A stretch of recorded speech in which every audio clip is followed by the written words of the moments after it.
ከመላው የስቱዲዮና የስርጭት ባለሙያዎች ጋር በጋራ በመሆን በምልክት ቋንቋ አማራ ያለው ባልደረባይ ኢየሩሳሌም አረጋወይን እንደዚሁም እኔ ሳለ ገብርኤል ተባረክ ኤምኤን 247 የምዕራፍ 2 መረጃዎችን እየመራን ቆይታ እናደርጋለን። አብራችሁን ቆዩ። አጭር መረጃዎችን እናስቀድማለን። የአሜሪካው ምክትል የውጭ ጉዳይ ሚኒስትር በኢትዮጵያ አየር ኃይል የተዘጋጀውን ዓለም አቀፍ የአቪዬሽን ኤክስፖ ጎብኝተዋል።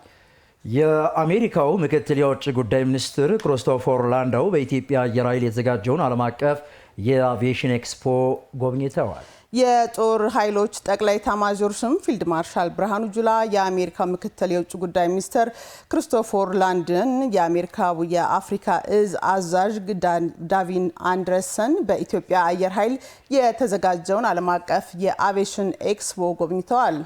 በዚህ ኤክስፖ አየር ኃይልን ጨምሮ የመከላከያ ኢንጂነሪንግ ኢንዱስትሪ ግሩፕ፣ የመከላከያ ሰራዊት ፋውንዴሽን፣ የመከላከያ ዩኒቨርሲቲና ሌሎችም ዓለም አቀፍ ድርጅቶች ምርቶቻቸው ለእይታ አቅርበዋል። በኤክስፖው የቀረቡት ወታደራዊ ቴክኖሎጂ ውጤቶች የኢትዮጵያን የረጅም ዘመን ስኬት የሚያሳዩም ስለመሆናቸውም ተመላክቷል። የአሜሪካው ምክትል የውጭ ጉዳይ ሚኒስትር ክሪስቶፈር ላንዳው ከጉብኝቱ በኋላ ለተደረገላቸው ደማቅ አቀባበል ምስጋና አቅርበው ኢትዮጵያ በመገኘታቸው ክብር እንደሚሰማቸው ገልጸዋል። በኢትዮጵያና አሜሪካ መካከል ያለው ግንኙነት ተጠናክሮ እንደሚቀጥልም ተናግረዋል። የአሜሪካ አፍሪካ እዝ አዛዥ ጀነራል ዳቪን አንደርሰን በበኩላቸው ለቀጠናው ሰላም በተለይም እንደ አልሸባብና አይኤስኤስ ያሉ ሽብርተኞችን ለመከላከልና ለመደምሰስ በጋራ እንሰራለን ማለታቸውን የሀገር መከላከያ ኦንላይን ሚዲያ ለአዲስ ሚዲያ ኔትወርክ በላከው መረጃ አመላክቷል።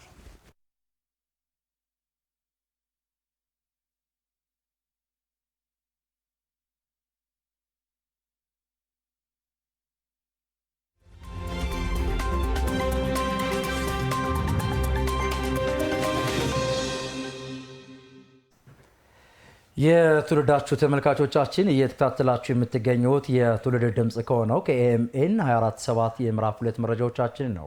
ከኛ ጋር ስለሆናችሁ እጅግ አድርገን እናመሰግናለን። ቀደም ብለን በአጭር የተሰናደው መረጃ ወደ እናንተ አደረስን። አሁን ደግሞ በዝርዝር ርዕሰ ጉዳይ ወደ ምንመለከታቸው ሌሎች መረጃዎቻችን አለፍን። የኢትዮጵያ ንግድ ስራዎች ኮርፖሬሽን ያስገነባው ዘመናዊ የግብርና ማቀዝቀዣ ማዕከል የግብርና ምርቶች ተፈጥሯዊ ይዘታቸውን ጠብቀው ለሸማቹ ማህበረሰብና ለውጭ ገበያ እንዲቀርቡ በማድረግ ረገድ የላቀ ፋይዳ እንዳለው የአዲስ አበባ ከተማ ከንቲባ ወይዘሮ አዳነች አቤቤ ገለጹ። ከንቲባ አዳነች አቤቤ በአቃቂ ቃሊቲ ክፍለ ከተማ የተገነባውን ዘመናዊ የአትክልትና ፍራፍሬ የእንስሳት ተዋጽኦ ማቀዝቀዣ መጋዘንና ሁለገብ ህንፃን መርቀው ስራ አስጀምረዋል። ሀብታሙ ለታ በዚህ ጉዳይ ላይ ተጨማሪ መረጃ ይዞበታል። የኢትዮጵያ የንግድ ስራዎች ኮርፖሬሽን በአቃቂ ቃሊቲ ክፍለ ከተማ ያስገነባውን ዘመናዊ የአትክልትና ፍራፍሬ የእንስሳት ተዋጽኦ ማቀዝቀዣ መጋዘንና ሁለገብ ህንፃ የአዲስ አበባ ከተማ ከንቲባ ወይዘሮ አዳነች አቤቤ፣ የንግድና ቀጠናዊ ትስስር ሚኒስትር ዶክተር ካሳሁን ጎንፌና ሌሎች ሚኒስትሮችና ከፍተኛ የመንግስት የስራ ኃላፊዎች በተገኙበት ተመርቋል። እንደ ሀገር የምግብ ሉዓላዊነትን ለማረጋገጥ የተከናወኑ ስራዎች ተጨባጭ ውጤቶች ማስገኘታቸውን የገለጹት የአዲስ አበባ ከተማ ከንቲባ ወይዘሮ አዳነች አቤቤ የከተማ ግብርናን በማስፋፋትና የምርት ገበያው ሰንሰለት እንዲስተካከል በማድረግ ሸማችና አምራቹን ተጠቃሚ የማድረግ ስራ እየተከናወነ እንደሚገኝ ገልጸዋል። የምግብ ሉዓላዊነታችንን ለማረጋገጥ በግብርና ምርቶች ራሳችንን ለመቻል ዘርፈ ብዙ ጥረቶች ተደርገው በጣም አመርቂ ውጤቶች እየተገኙ ነው። የዚህ አጠቃላይ ምርትና ምርታማነትን የመጨመር ስትራቴጂ በገጠሪቷ ኢትዮጵያ ብቻ ሳይሆን በከተሞችም ጭምር እየተሰራ ይገኛል።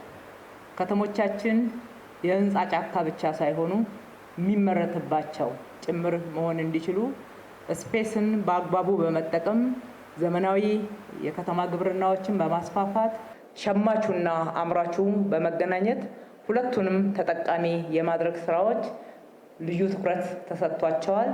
በተሰጠውም ትኩረት መሰረት የተሻሉ ውጤቶችን ማየት ጀምረናል።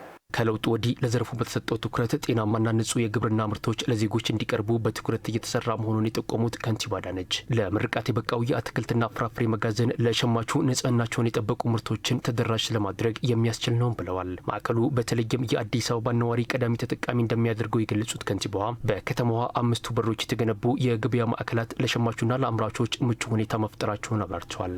ከዚህ በፊት በሀገራችን ብዙ ትኩረት የማንሰጠው ነገር ግን ከለውጡ ወዲህ ልዩ ትኩረት እየሰጠን የአትክልትና ፍራፍሬ መጋዘኖቻችን ለውጪ ምርቶች ብቻ ሳይሆን ለሀገር ውስጥ ሸማቾችም በተገቢው ንጽህና ስታንዳርዳቸውን በጠበቁ ትኩስ ምርቶች ተጠቃሚው ጋር ሸማቹ ጋር መድረስ እንዲችሉ እየተሰራ ነው ያለው። ይህንን የመሰለ ቴክኖሎጂ የተገጠመለት እጅግ ግዙፍ የሆነ በርካታ ችግሮችን ሊቀርፍ የሚችል ስቶሬጅ በዚህ ላይ በመድረሱና ለዚህ ደግሞ እንደ ከተማችን የመጀመሪያ ተጠቃሚ በመሆናችን እጅግ በጣም ማመስገን እወዳለሁ። በአዲስ አበባ 5ቱም በሮች ላይ ትላልቅ ገበያ ማዕከላቶችን ገንብተናል። ተመሳሳይ ስቶሬጆች አላቸው። ይዘታቸው ይሄንን ባያክልም እንኳን ምርት በቀላሉ ወደ ከተማችን እንዲመጣ አምራቾች ጋር በመድረስ እነሱ ደግሞ ወደ ሸማቹ ይዘው እንዲመጡ ሰንሰለቱን አመቻችተናል። ይሄ ግን በቂ አይሆንም።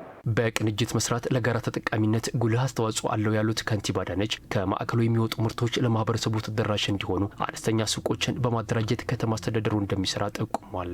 በጋራ መስራት፣ መናበብ፣ መቀናጀት በእያንዳንዱ የግብይት ሰንሰለት ውስጥ ያለውን ማነቆ መፍታት፣ የምርትን ጥራትን በዛው ልክ ማላቅ ይጠበቅብናል። ከዚህ የማከማቻ ማዕከል በከተማችን አዲስ አበባ ላይ ለሚፈጠሩ ትናንሽ ሱቆች በቀጥታ የሚደርስበት አግባብ በጋራ እንዘረጋለን ብዬ አምናለሁ። የዘንቢል ሱቆችን እኛ በሚገባ ማደራጀት እንችላለን።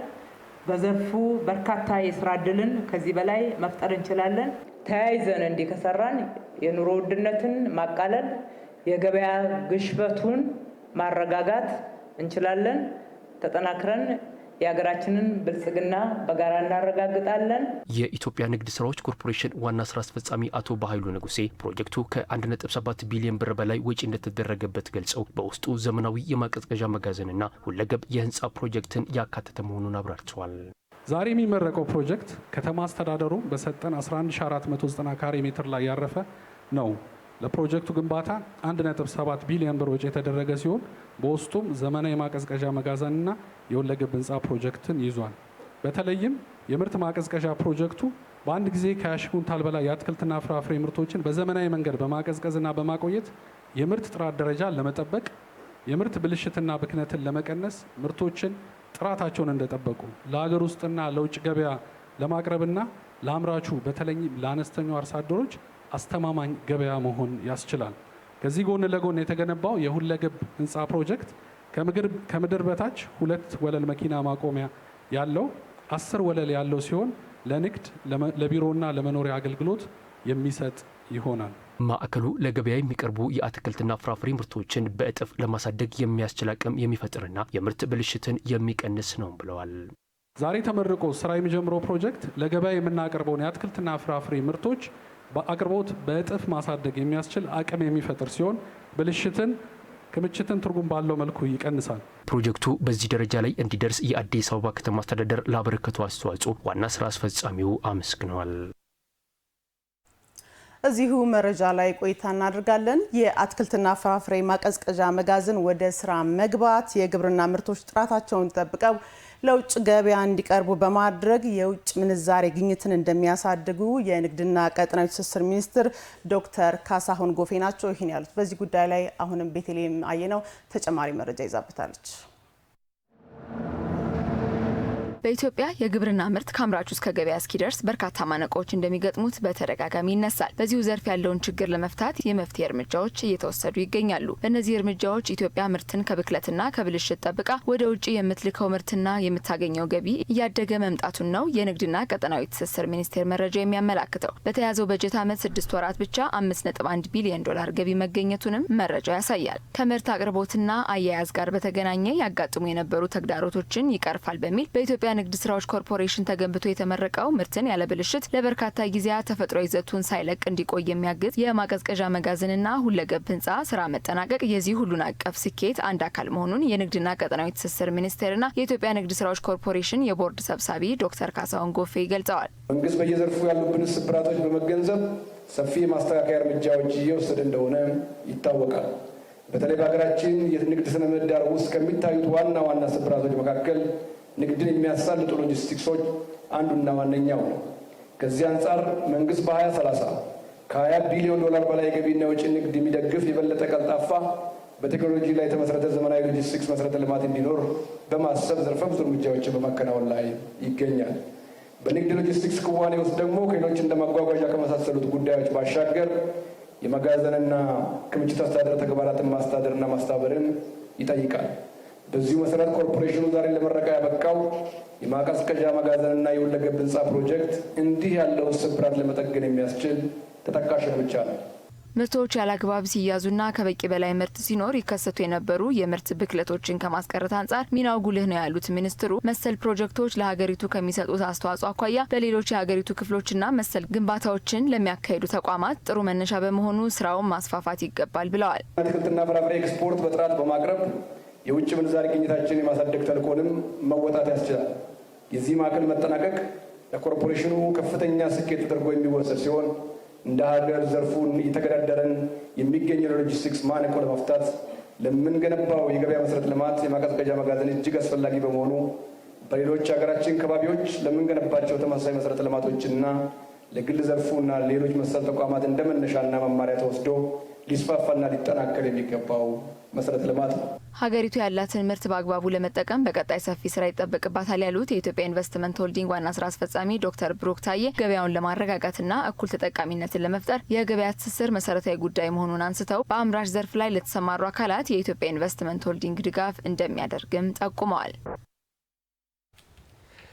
የማክሮ ኢኮኖሚ ማሻሻያ ሪፎርሙ የተረጋጋና ጤናማ የፋይናንስ ስርዓት እንዲኖር ማስቻሉን የገንዘብ ሚኒስትሩ አቶ አህመድ ሺዴ ተናገሩ።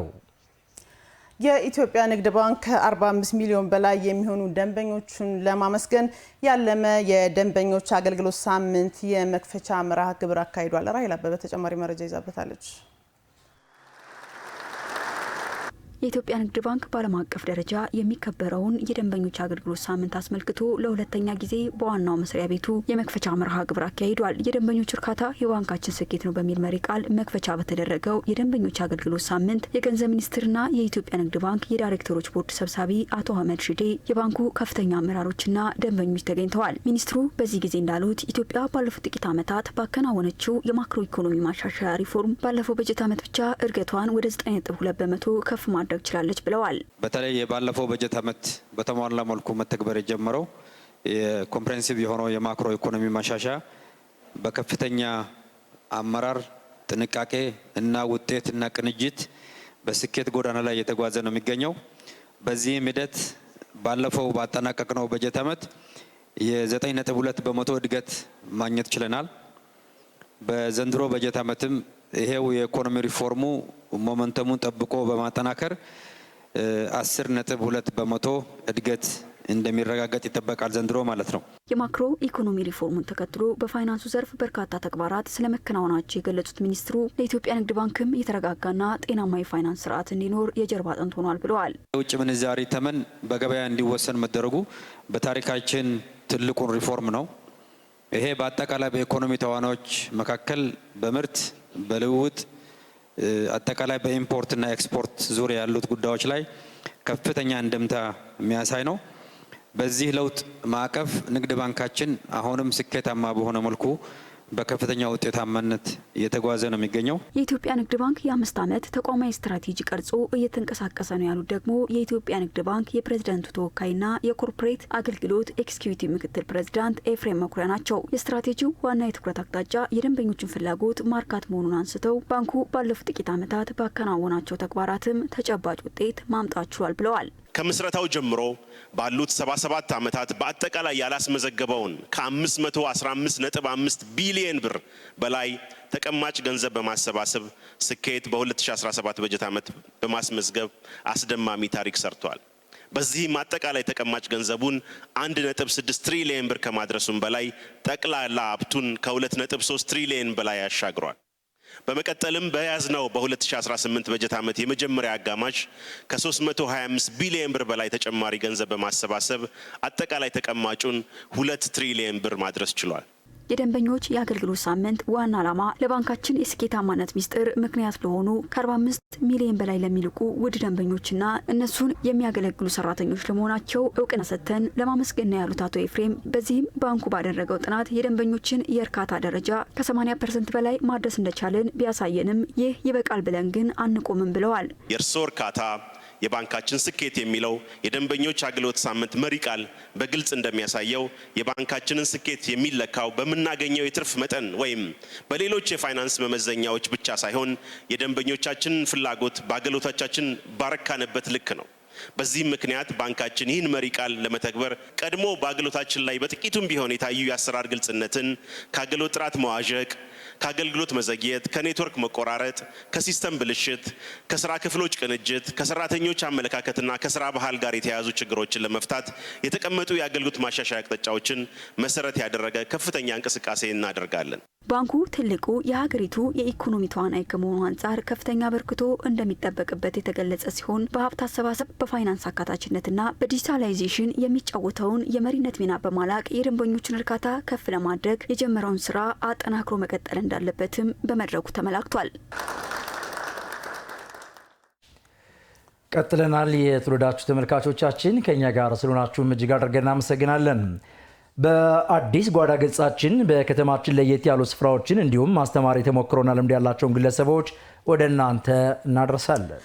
ዛሬም እንግዲህ በአዲስ ጓዳ ገጻችን አንድ መልካም የንባብ ተሞክሮ ያለው ታዳጊ ልናስተዋውቃችሁ ነው። ቤተልሔም አየነው ጋር ቆይታ አድርጓል። ከሰኞ ማክሰኞ፣ ከእሁድ ቅዳሜ፣ ከሐሙስ በስተቀር እንኳንና ጮማ ስጋ የነካካው አልበላው ነበር። መጽሐፍ ማንበብ ሙሉ ሰው ያደርጋል ከሚለው ወርቃማ አባባል ጀምሮ ስለ ንባብ አስፈላጊነት በርካታ ነገሮች ሲነገሩ ሰምተን ይሆናል። እንግዲህ ንባብ እጅግ አስፈላጊ ነገር መሆኑም የሚታመን ነው። ያለ ነገር ስለ ንባብ አላነሳንም። ዛሬ አንድ ታዳጊ ጥሩ የሆነ የንባብ ባህል ያለው ልጅ ልናስተዋውቃችሁ ነው። በተለይም ደግሞ ብዙዎች በአዋቂነት እድሜያቸው ካነበቡት መጽሐፍ የበለጠ እንዳነበበም ሰምተናል። ይህ ልምድ ከየት መጣ የሚለውን ከሱም ከቤተሰቦችም ጋር ቆይታ እናደርጋለን። አብራችሁ ነው። ስሜ አሜን ባሳዝነው ይባላል። የ10 ዓመት ታዳጊ ነኝ። መማርም እስከ ዘመን መድኃኔዓለም ገዳም ትምህርት ቤት ነው። የሀበሻ ጀብዱ፣ ሳይንስና ሃይማኖት፣ ከልጆች ደግሞ በተለይ ደግሞ የዓለማየሁ ዋሴ መጽሐፍት የአዋቂ ሁሉን ከመሮ በፊቶቹ ሁሉንም አንብቤያቸዋለሁ። ከህፃናት ደግሞ መሐመድ ሰልማን የጻፈው አልበርት አይንስታይን የሚለው መጽሐፍ በጣም ወደዋል። አሁን ላይ ወደ 450 መጽሐፍት ደርሻለሁ። የሰው ልጅ በተለያየ መንገድ እውቀት ማግኘት ይችላል። በቴክኖሎጂም እውቀት ማግኘት ይችላል። ግን ከቴክኖሎጂ በላይ እውቀትን የሚያገኘው በመጽሐፍ ነው። በትምህርቴ ጎበዝ እንደሆነ ረድቶኛል እና ደግሞ አንዳንድ ችግር ሲፈጠር መፍትሄ ለማግኘት ብዙም እንዲያቅተኝ አግዞኛል። እኔ በጣም ነው የወደድኩት። ለምን እንደሆነ አላውቅም። ስፓይደርማን ያለበት ጌም ያስነከንከኛል። አብዲስ ታንስቶኛል። እሴት ታዬ ይባላለው። የህፃን አሜን ባሳዝነው ወላጅ እናት ነኝ። በሙያዬ መምህርት ነኝና ለረጅም ዓመት በማስተማር ወደ 18 ዓመት በማስተማር ሙያ ሰርቻለሁ። በጣም ልጅ እያለሁ ነው ማስተማር የጀመርኩት። እርጉዝ እያለሁ ኖርማሊ የራሴ መጽሐፍ ታነባለሁ። ግን ጀርመን ባህል ማዕከል ደራሲና ተርጓሚ ዮናስ ታረቀኝ አንድ ስልጠና አዘጋጅቶ ሲሰጥ ሴቶች ነብሰ ጡር ያሉ ነብሰ ጡር ማለት 3 ወር ጀምሮ ጽንስ ይሰማል። ይሄ ደግሞ በመጽሐፍ ቅዱስም የታገዘ ነው፣ ሳይንሳዊም ነውና እኔ የሚያደርኩት የዛን ጊዜ ጀምሮ የህፃናት መጽሐፍ ታነብለት ነበር፣ መጽሐፍ ቅዱስ አነብለት ነበር። እያለ ከወለድኩት ቀን ጀምሮ ልክ እንደሚሰማኝ ልጅ አነብለት ነበርና በጣም ቤተሰብም ብዙ ሰው ይስቅብኝ ነበር። ሁለተኛ ቤት ምን አይነት ትሬንድ አለ? የንባብ ታይም አለ። በሳምንት 2 ቀን 3 ቀን ከተመቸ በየቀኑ ፋሚሊ ሪዲንግ ታይም አለ። የዛን ሰዓት ምንድነው የምናደርገው? አንድ መጽሐፍ እንመርጥና ለምሳሌ ሀሽማል ከሆነ የተመረጠው እኔ አቦ ሰም እንጥላለን። እኔ የሚደርሰኝ የመጀመሪያው ከሆነ የመጀመሪያ የተሰጠኝን ገጽ አነባለሁ። ቀጥሎ ሁለተኛው ሰው ያነባል። ቀጥሎ ሶስተኛው ሰው፣ ቀጥሎ አራተኛው ሰው እያለ ዙሩ ይመጣል ማለት ነው። 30 ደቂቃ ከሆነ 30 ደቂቃ፣ 1 ሰዓት ከሆነ 1 ሰዓት። ያ ምን ፈጥሮልናል? አንደኛ እርስ በርሳችን ባውንደሪያችን በጣም ቢውልድ እንዲሆን አድርጓል። ሁለተኛ የንባብ ፍቅራችን እንዲዳብር አድርጓል። አሜን መጽሐፍ እያዘጋጀ ነው። የካቲት አካባቢ እግዚአብሔር ከረዳን ለገበያ ይቀርባል ብለን እናስባለን። የካቲት 11 የአሜን ልደት ነው። የዛን ቀን ለማስመረቅ አቅደናል። ተጽዕኖ ፈጣሪ ሰዎች ለኢትዮጵያ ልጆች የተሰኘ ርዕስ ያለው መጽሐፍ ነው። ልጆች የነሱን ሰዎች የነሱን አንጸባራቂዎች የነሱን አይከኖች ማወቅ ይችላሉ የሚል ሀሳብ አመጣ። ደስ ይለኛል አልኩት። እኔ በቃ ከልጆች በላይ ቤተሰቦች አንባቢ ቢሆኑ ልጆች አድርጉ ከሚባሉት ይልቅ የሚያዩትን ይመርጣሉና ቤተሰብ ቢያነብ ራሱን በእውቀት ያብባል፣ ልጆቹንም አንባቢ ማድረግ ይችላል። አሚን ጋር ጎረቤት ነን እና አሚን በጣም ጎበዝ ልጅ ነው። በጣም ብዙ ነገሮችን ነው ያስተምረናል። አሪያ ሆኖናል፣ ለኛ እንድናነብ አድርጎናል። ማለት አስተዋይ ነው ከሌሎቹ። ያው ማንበቡ ምን አላውቅም፣ በጣም አስተዋይ ነው ከሌሎቹ የተለየ ነው። የአሜን የእንግሊዝኛ አስተማሪ ነኝ። አሜን ማለት ያው በጣም ጎበዝ ተማሪ ነው። ብዙ መጽሐፍ እንዳነበበ ራሱ ይመሰክራል፣ እውቀቱም ይመሰክራል እና ሌሎች ምሳሌ የሚሆን ተማሪ ነው።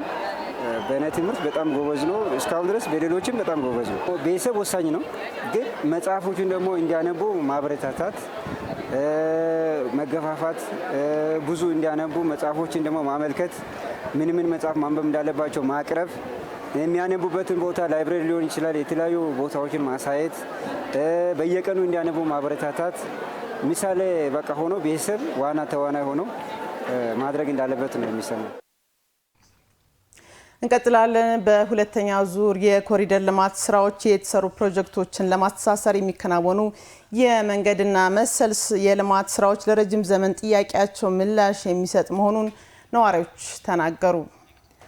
ከቦሌ መድኃኔዓለም እስከ እንግሊዝ ኤምባሲ እየተከናወነ የሚገኘው የመንገድ ስራ በከፍተኛ ፍጥነት እየተከናወነ መሆኑን የአካባቢው ነዋሪዎች ገልጸዋል። ሄኖክ ዘነበ በአዲስ አበባ በሁለት ዙር ከተከናወኑ የኮሪደር ልማት ስራዎች የቀሩትን ፕሮጀክቶች የማጠናቀቅና የማስተሳሰር ስራ እየተከናወነ ይገኛል። ይህም ከኡራኤል አትላስ ቦሌ ብራስና ከቦሌ መድኃኔዓለም ጎላጎል እንግሊዝ ኤምባሲ ሲሆን በጥቅሉ 11.5 ኪሎ ሜትርን ይሸፍናል። ኤኤምኤን ከቦሌ መድኃኔዓለም ጎላጎል እንግሊዝ ኤምባሲ በሚገኘው ፕሮጀክት ላይ ምልከታ አድርጓል። ፕሮጀክቶቹ የመዲናዋን ውበት ይበልጥ የሚገልጡ ስለመሆናቸው የአካባቢው ነዋሪዎች ተናግረዋል። ፕሮጀክቶቹ የነዋሪዎቹ የረጅም ዘመን ጥያቄና ፍላጎት መሆናቸውን የገለጹት አስተያየት ሰጪዎቹ ከዚህ ቀደም በአካባቢው ይስተዋል የነበረ ችግርን የሚፈታና መጠናቀቁንም በጉጉት የሚጠብቁት ስለመሆኑ ተናግረዋል። ሁልጊዜ በዚህ በኩል ሳልፍ ምን አለ በዚህ በኩል የሆነ መንገድ ቢሰራ እያልኩኝ ሳስብ ነበረ። ሲሰራ ደግሞ በማየቴ አሁን ራሱ መንገዴ በሌላ በኩል ነው። እስቲ እንዴት አድርገው ሰርተውት ይሆን ብዬ ነው ሰፈሩን ስለማቀው በዚህ በኩል የመጣሁት። በጣም ከንቲባዋን ላመሰግናት እወዳለሁ። ከልባቸው እንደሚሰሩ በጣም ነው ልነግርህ አልችልም። በጣም ነው የወደድኳቸውና በጣም ነው ማከብራቸው። አሁንም እግዚአብሔር እውቀቱንም ጥበቡንም ማስተዋሉንም ይስጣቸው። ለእግረኛም እኮ መንገድ አልነበረ፣ እየተጋፋን ነበረ የምናልፈው። ልፍ ስትል አንድ የሆነ እንከን ያጋጥማል። ምኑ ሁሉ የተምታታ ነበረ። አሁን ይሄ ሲያልቅ እግረኛው ተዝናንቶ ይሄዳል። በግራ ቀኝ ምንም ችግር የለበትም። ተሽከርካሪም እንደ ልቡ እያሽከረከረ ይሄዳል። ገና አሁን በጉጉት እግረኛው እስከሚያልቅ ድረስ ጉጉት ላይ ነን። የቱ ጋር ነው የደረሰው የቱ ጋር ነው ያለው እያልን ነው የምንጠይቀው እና ያው ላይ ኤምባሲ እንደሆነ ነው። ይሄ እስከሚያልቅም ድረስ በቃ እየጓጓን ነው እንጂ ለስራችን ምንም እንትን ያለው ነገር የለም። ጽድስ ሲል በጣም ነው የሚያምረው። ከቦሌ ጀምሮ በዛ ጋር እንግዳ እንኳን ቢመጣ በዚህ አልፎ እንግሊዝ ኤምባሲ ያለ በዚህ ኤምባሲዎች ሞልተዋል። ኬንያ ኤምባሲ ያለ በዚህ ጋር ለነሱ አሁን ጥሩ ቅርበትን ይፈጥራል። ከፈለጉም በቦሌ አማራጭ በዛ እንኳን ቢዘጋባቸው በዚህ መምጣት እንትኑ ይኖራቸዋል። ስራው መንግስት ባስቀመጠው አጭር ጊዜ ውስጥ ይጠናቀቅ ዘንድም የሚጠበቅባቸውን እየተወጡ መሆኑን ገልጸው ስራው በፍጥነት እየተከናወነ ስለመሆኑም ገልጸዋል። ትልቁ ደግሞ የታዘብኩት ኢትዮጵያዊ ስራ ከተባለ ይሰራል። እውነቴ ነው። ሁኔታዎች ከተመቻቹለት ይሰራል። ወዛደሩንም አየሁ፣ ምኑን አሽከርካሪውን ምኑን ሲቆም አላየሁትም። ነቅቶ ነው የሚሰራ። በጣም አኩሪ ስራ። በሀሳብም በሰዎቹ ምን ድጋፍ እናደርጋለን። በቃ ደስ ይለናል ቢሆን ሁሉም ነገር አስተያየቱም እንሰጣለን። ያለውን ነገር እናበረታታለን ነው። ጽድት ያለው ነገር ለማንም ሰው ምቹ ነው የምለው እኔ። ካየሁት በ3 ወር ውስጥ መሰለ ይሄ መንገድ ቶሎ ተፋጥኖ ያለቀው ለዚህ ደረጃ የደረሰው። አሁንም ጥሩ ነው፣ አያያዛቸው ጥሩ ነው። እግረኛውንም ይዘው እየሰሩ ናቸው። ጥሩ ነው በእኔ በኩል ከእይታ አንጻር። በኮሪደር ልማት ስራ የተከናወኑ ፕሮጀክቶችን የማስተሳሰርና ያላለቁ ስራዎችን የማጠናቀቁ ስራ በሁለተኛው ዙር ከተከናወኑ ፕሮጀክቶች ውስጥ እንደ መጨረሻ ፕሮጀክት እንደሚቆጠርም ከንቲባ አዳነች አቤቤ መግለጻቸው ይታወሳል። የኢመደበኛ የንግድ ስራ ተቀርጾ ተግባራዊ በመደረጉ በመንገድ ላይ ይከሰቱ የነበሩ የትራፊክ አደጋዎችን ከማስቀረቱም በላይ የብዙዎችን ሕይወት የቀየረ ስለመሆኑ በዘርፉ ተጠቃሚ የሆኑ ዜጎች ይናገራሉ። ባልደረባችን ታምሩ ደምሴ ተጠቃሚ ከሆኑት ነዋሪዎች ጋር ቆይታ አድርጓል። ከራስ አንደበት ተከታትለን የምንመለስ ይሆናል። ጎዳና ላይ በምንሰራበት ጊዜ እጅግ በጣም ከባድ ነው። ስፔሻሊ ለሴቶች በጣም ከባድ ነበር። መሯሯጡ አለ፣ እቃ መወሰድ አለ፣ በደንብና በፖሊስ መሯሯጡ ለኛ በጣም ከባድ ነበር። ሁለት ደግሞ ፀሐዩ የተመቻቸ የስራ እንትን አናገኝም ነበር። ሁለተኛ ደግሞ በልብ በሙሉነት ራስን አረጋግታ የምትሰራው ስራ ነበር። መጡ አልመጡ የአይጥና ድመት ነበር ስራችን። ለኛ ለሴቶች እጅግ በጣም ከባድ ነበር።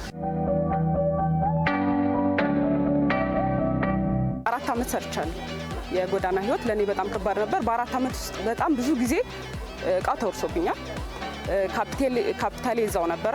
የምቆጥበው ነገር አልነበረኝም። ከእጅ ወዳፍ ነበረ። ህይወታችን በጣም ከባድ ነበረ። ህይወታችን ደግሞ ያከበደው የጎዳና ላይ መውጣታችን ነው። ጎዳና ላይ በምንሰራበት ጊዜ የነበረው የመኪና አደጋ ነው። ከፍተኛ ግጭት አለ። እንደገና ደግሞ ከቀለል ያለ ግጭቶች ይኖራሉ። ምክንያቱም አንተ የምታየው የመኪናውን ሳይሆን ከነሱ ማምለጥን ብቻ ነው። ከነሱ እናመልጣለን ብለን ስንኖር ሲሮጡ ያየሁትም አለ መኪና አደጋ የደረሰበት። ከድልድይ ላይ የወደቁ ልጆች አሉ። ብዙ አደጋ ይፈጠር ነበር። ምክንያቱም በቃ የዛ ፍራቻ ነው። የእቃችንን ሴቭ ለማድረግ እንሮጥ ነበር በጣም ማለት ነው። እና በዛ ሰዓት አደጋ ይፈጠራል። እዚህ በመግባታችን እጅግ በጣም ደስተኛ ነኝ። በጣም ማለት ነው። ምክንያቱም እቃዬን በአግባቡ አስሬው እዚህ ሄዳለሁ። ስመጣ በአግባቡ አገኘዋለሁ። ከስተመር እዚሁ መጥቶ ያገኘኛል። እንደገና ደግሞ አዳዲስ እቃዎችን አመጣለሁ። እቅድ አለኝ። ምክንያቱም ይሄን በዚህ ስራ ቦታ ላይ ሰርቼ ነገ ደግሞ ይሄንን የተሻለ እቃም ለመቀየር ሌላም እቃ ለማምጣት እንትን አለኝ። በአስተማማኝ ሁኔታ ስለተቀመጥኩኝ በጣም ደስተኛ ነኝ። በሰው ላይ እምነት አልነበረንም ስለ እቃው ይስፋው ይጥበባው መጥቶ ነገ እዛው ቦታ ላይ ያገኘኝም ገብቷል። ሌላ ቦታ ሄዳለሁ፣ ወደ ሌላ ቦታ ቀይራለሁ ወይ ደግሞ ተሻግሬ እሰራለሁና ለከስተመሩም ለገዥውም ሴቭ አልነበረ። ምክንያቱም ነገ መጥቶ ያን እቃ ወይ ጥሏል ወይ ለሌላ ሰው ይሰጣል እንጂ የሚለብሰው አይደለም። የተቀደደ ይኖራል ምናምን ማለት እንትን አይኖርም። መተ ለመቀየር እንኳን አስተማማኝ አልነበረም። እቃውን ወስደህ ነገ ሰፋኝ ጠበበኝ የሚለውን ነገር ቋሚ ቦታ ስላልነበረ ሴቭ አልነበረም ለከስተመሩ ለኛም ማለት ነው። ጠቅላይ ሚኒስትራችን አብይ አህመድና ከንቲባችን አዳነች አቤቤን ከልብ ማመስገን ፈልጋለሁ። እንደገና ደግሞ የወረዳ 7 ንግድ ጽህፈት ቤት የወረዳ 7 የብልጽግና ፓርቲ ጽህፈት ቤትን ከልብ ነው ማመሰግነው። ምክንያቱም ከነሱ ናቸው ይሄንን የስራ እድል ያመቻቹልን። እነሱ ናቸው ጎዳና ላይ ስንሮጥ ስንንከራተት አይተው ሰብስቦን እንድንደራጅ በአንድ ቦታ እንድንሰራ ይሄን የመሰለ ሼድ እንዲሰራልን በቅድሚያ በጣም እንትን ያሉን የወረዳችን ንግድ ጽህፈት ቤቶች ስለሆኑ ከልብ አመሰግናለሁ።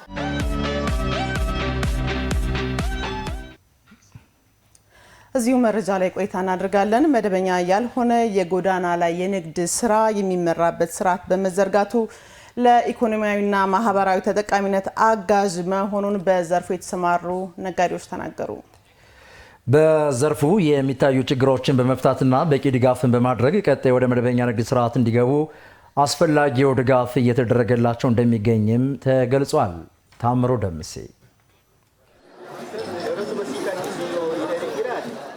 በመዲናችን አዲስ አበባ ጎዳናዎች ላይ ይካሄዱ የነበሩ ህገወጥ የንግድ እንቅስቃሴዎችን ለማስቀረት የሚያስችል የንግድ ስርዓት ተበጅቶ ከዚህ ቀደም ጎዳናዎች ላይ የነበሩ የንግድ እንቅስቃሴዎችን ለማስቀረት በርካታ ስራዎች እየተከናወኑ ይገኛሉ።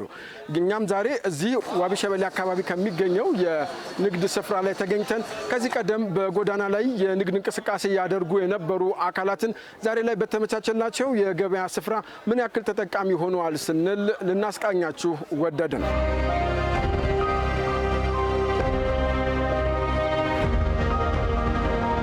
ህገወጥ ስራ ነበር ስንሰራ የነበረው። በእጅ ይዘን ነበር ከቦታ ቦታ ተንቀሳቅሰን ስንሰራ የነበረው። ያ ደግሞ በሚሆንበት ሰዓት ላይ አባራሪ ያለ ኢቭን እንኳን ከስተመር ቆሞ ሊገዛ ካይችልም ሌባና ፖሊስ ሆነ ነበር ስትጫወት የነበረው። አንደኛ ለህይወትም ራሱ በጣም የሚያሰጋ ሁኔታ ላይ ነበር የነበረው። ከዚህ በፊት የነበረው በጣም የሚያስጠላ በሸራ ከደንብና ከፖሊስ እየተሯሯጠን የተለያዩ ስራዎች እየተሰራን የመኪና አደጋዎች የተለያዩ ነገሮች እየተጋረጸብን በነበርንበት ሁኔታ መንግስት እንደ ሀገራዊ ዜግነት አይቶን ቦታ አመቻችቶ ሰጥተን ከተማ አስተዳደሩ ዛሬ ላይ በፈጠረው ምቹ ሁኔታ ዛሬ ከትላንት የተሻለ ደረጃ ላይ እንገኛለን ሲሉም ነጋዴዎቹ ይናገራሉ። እኛ መጀመሪያ ከነበርንበት ዛሬ ላይ አንድ ስቴፕ ሄደናል። እውነት በሚናገረው ነገር በሚታየው ነገር ላይ ማለት። ስለዚህ ዛሬ ላይ ላለንበት ከትላንት ከመጣንበት እጅግ የተሻለ ነገር ነውና ቤተሰቦቻችንን በተሻለ ሁኔታ እያስተዳደርን ነው። ነገን በለውጥ ተስፋ የሚጠባበቁት ነጋዴዎቹ ራዕይ አስቀምጠው ለነገ ስንቅ መቋጠር መጀመራቸውንም ያብራራሉ። ወጣት ማህበረሰቡ ነው ያለው። ነገ የተሻለ ነገር ከኛም አልፎ ደግሞ ሌላም የስራ እድል የመፍጠር እድል ነው ያለን ያሰብን ያለ ነው ማለት። በማህበርም ተደራጅተን ሌላ ነገሮችን በግልም ይሁን የተሻለ ነገር ነው ያለው። ከ5000 ብር ዕቃ 2000 ብር ዕቃ ይዤ አልወጣም። ምክንያቱም ደንብ ይወስድብኛል፣ ፖሊስ ይወስድብኛል ነው የኔ ሀሳቢ። አሁን ገደብ ሰጠኝ። በዛ ገደብ ሰርተ ተለወጥ ብሎኛል። የቻልኩትን እንቅስቃሴ አድርጌ የመለወጥ ሙሉ ልቤ ላይ ምን አለ ተስፋ አለ ማለት ነው። ይህን መሰል የገበያ ስፍራ መመቻቸቱ ለነጋዴው ብቻም ሳይሆን ለሸማቾችም የራሱ የሆነ መልካም ጎን ይዞ እንደመጣ እያነጋገርናቸው ያሉ ሸማቾች አጫውተውናል። ከዚህ በፊት የነበረው መንገድ ላይ ሽያጮች ምናምን በእንደዚህ አይነት መልኩ ኦርጋናይዝ መሆናቸው በአንድ ቦታ መገኘቱ እና ደግሞ ሰዓት ወይ ደግሞ የሆነ ነገር ተገድቦ አለመገኘቱ በፈለግነው ሁኔታ አንድ ቦታ ላይ መገኘቱ ዛሬ የገዛነውን ሰው ነገ መልሰን ማግኘታችን ከዋጋም አንጻር ከነጻነትም አንጻር በጣም ጥሩ ነው። እዚህ ጋር ያለው የገበያ ኮስትና ሱቅ ቤት አሁን ለምሳሌ ወደ ፒያሳ ወደ መርካቶ ብትሄድ አንድ የትራንስፖርት ራሱ ከዚህ እዛ ድረስ ብዙ ድካም አለው፣ ብዙ ልፋት አለው። አቅራቢያ ላይ ግን ይሄ ነገር መከሰቱ ሰንዴ ማርኬት እንደሚባለው ልክ እንደ አስቤዛ አልባሳትም ጫማዎችም ማለት ነው በቅርብ የሚገኙት ነገሮች ለህብረተሰቡ ከፍተኛ የሆነ እድል አለው፣ ከፍተኛ የሆነ ጥቅም አለው። የልደታ ክፍለ ከተማ ወረዳ 7 ንግድ ጽሕፈት ቤትም ለነጋዴዎቹ የቅርብ ክትትል እያደረገላቸው እንደሚገኝ ነግሮን ውጤታማ የሽግግር ጊዜ እንዲሆንላቸው እየሰራ እንገኛለን ይላሉ። በከፍተኛ የሆነ ክትትልና ድጋፍ ይደረግላቸዋል። ከኛ ጋራ ወርሃዊ ግንኙነት ጊዜ ያላቸው ያለውን ሂደት ጠቅላላ በግንኙነት ጊዜያችን እንነጋገርበታለን። ችግሮች ካጋጠሙን በጋራ ችግሮቻችንን እንፈታለን። በቀጣይ የተሻለ ስራ ላይ እንዲገቡ የተሻለ ንግድ ላይ እንዲገቡ የራሳችንን ድጋፍ እናደርጋለን። ያው ቁጠባ አላቸው። የቁጠባ ባህልን እንዲያዳብሩ የማድረግ ስራዎች እየተሰሩ ነው ያሉት።